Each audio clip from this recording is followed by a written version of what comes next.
दिल्ली के मुख्यमंत्री अरविंद केजरीवाल को सिंगापुर जाने की अनुमति नहीं मिलने पर आपने किया विदेश मंत्रालय का रुख। जी हां, आपको पता चले कि दिल्ली के उप मुख्यमंत्री मनीष सिसोदिया ने एक प्रेस वार्ता करते हुए कहा कि सिंगापुर की सरकार ने बहुत इज्जत के साथ सीएम अरविंद केजरीवाल को निमंत्रण दिया था। इसकी फाइल 1.5-2 महीने पहले से एलजी लेकर बैठे थे। जैसे बीजेपी के नेता बोल रहे थे कि ये मेयर्स की कॉन्फ्रेंस है, वही बात अब एलजी ने कही है कि यह मेयर्स की कॉन्फ्रेंस है, इसमें ना जाए। इसके जवाब में सीएम अरविंद केजरीवाल ने उन्हें लिखा है कि वे एलजी की एडवाइजरी से सहमत नहीं है। अगर दिल्ली की सरकार दुनिया के सामने अपने काम को रखना चाहती है तो इसमें किसी को क्या आपत्ति हो सकती है। मनीष सिसोदिया ने कहा कि सीएम ने यह फैसला लिया है कि अब मिनिस्ट्री ऑफ एक्सटर्नल अफेयर्स में इसके पॉलिटिकल क्लियरेंस के लिए अप्लाई कर रहे हैं। जिस लाइन पर यह एडवाइजरी दी गई है, अगर यही रही तो कल को तो प्रधानमंत्री भी कहीं नहीं जा पाएंगे। बहुत सम्मान के साथ सिंगापुर की सरकार ने उनको निमंत्रण भेजा था कि दुनिया भर के गवर्नेंस के लीडर्स, बिजनेस लीडर्स, एक्सपर्ट्स आ रहे हैं और वहाँ दिल्ली को लिवेबल और सस्टेनेबल सिटी के रूप में कैसे आप काम कर रहे हैं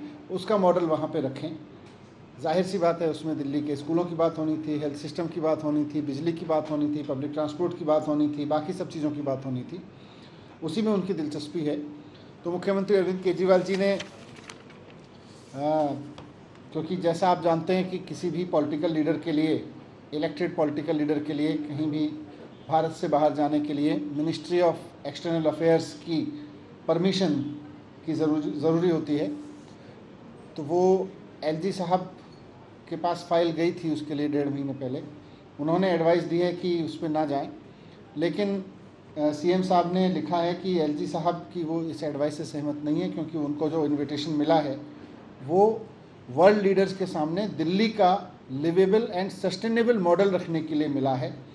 और अगर दिल्ली की सरकार को दुनिया की कोई सरकार, सिंगापुर की सरकार दुनिया के लीडर्स के सामने यहाँ के काम को रखना चाहती है तो इसमें किसी को कैसे आपत्ति हो सकती है। भारत में होने वाले किसी भी राज्य के, वो चाहे किसी भी पार्टी की सरकार हो, अगर किसी सरकार द्वारा किए जा रहे काम से देश और दुनिया के लोग कुछ सीखना चाहते हैं, उसको देखना चाहते हैं, उसमें दिलचस्पी रखते हैं, तो ये तो भारत के लिए गर्व की बात होनी चाहिए, पूरे देश के लिए गर्व की बात होनी चाहिए। लेकिन बहुत ही मीन पॉलिटिक्स के तहत इस तरह की हरकतें की जा रही हैं।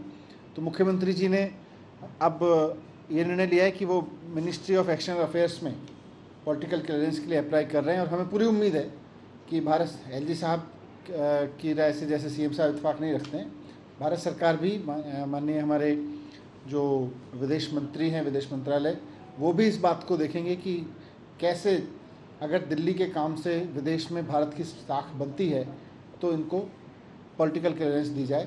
तो हमें पूरी उम्मीद है कि केंद्र सरकार बहुत जल्द पॉलिटिकल क्लियरेंस इसकी देगी और उसके बाद में दिल्ली का मॉडल सिंगापुर में दुनिया भर के लीडर्स के सामने रखा जा सकेगा।